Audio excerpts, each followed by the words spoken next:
हम बात कर रहे हैं करवा चौथ के व्रत की। भारतीय महिलाओं के लिए ये करवा चौथ का व्रत सबसे महत्वपूर्ण होता है। करवा चौथ का व्रत सभी सुहागन महिलाओं के लिए बहुत ही खुशी का पर्व होता है, क्योंकि ऐसा माना जाता है कि करवा चौथ का व्रत रखने से उनके पति की उम्र लंबी हो जाती है और अखंड सौभाग्य की प्राप्ति होती है। दर्शकों, आज हम आपको इन्हीं सभी प्रश्नों के उत्तर से परिचित करवाने वाले हैं, तो इस वीडियो को अंत तक जरूर देखें और जाने अपने मन में उठे हर सवाल का जवाब हमारे साथ। तो चलिए सबसे पहले बात करते हैं करवा चौथ के इतिहास की। दर्शकों, वैसे तो करवा चौथ की कई कथाएं प्रचलित हैं, लेकिन ऐसी मान्यता है कि ये परंपरा देवताओं के समय से चली आ रही है। कहा जाता है कि देवताओं और दानवों के युद्ध के दौरान देवताओं की विजय के लिए ब्रह्मा जी ने देवों की पत्नियों को व्रत रखने का सुझाव दिया था, जिसे स्वीकार करते हुए सभी देवताओं की पत्नियों ने अपने पतियों के लिए निराहार व निर्जल व्रत किया और नतीजा ये रहा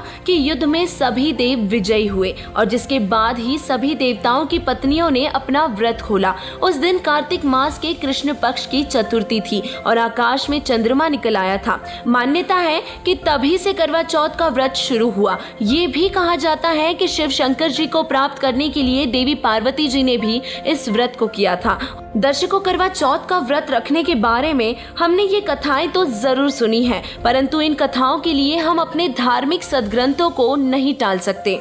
हिंदू धर्म के प्रमुख सद्ग्रंथ पवित्र चारों वेद व पवित्र श्रीमद् भगवत गीता है और इन ग्रंथों में कहीं पर भी व्रत रखने के लिए नहीं लिखा। किसी भी अध्याय में व्रत का जिक्र तक नहीं है, बल्कि गीता जी के अध्याय 6 के श्लोक 16 में व्रत करना मना किया गया है और ये स्पष्ट लिखा है कि अधिक खाने वाले और बिल्कुल न खाने वालों का योग यानी कि भक्ति कभी सफल नहीं होती। बिल्कुल न खाना मतलब व्रत रखना, और व्रत रखने वालों का योग कभी सफल नहीं होता। ये हम नहीं कह रहे, हमारी श्रीमद् भगवत गीता जी कह रही है। और जो साधना हमारे शास्त्रों में लिखी ही नहीं है, वह साधना हम एकमात्र किसी देवी देवता या सुनी सुनाई कथा से प्रभावित होकर कैसे कर सकते हैं।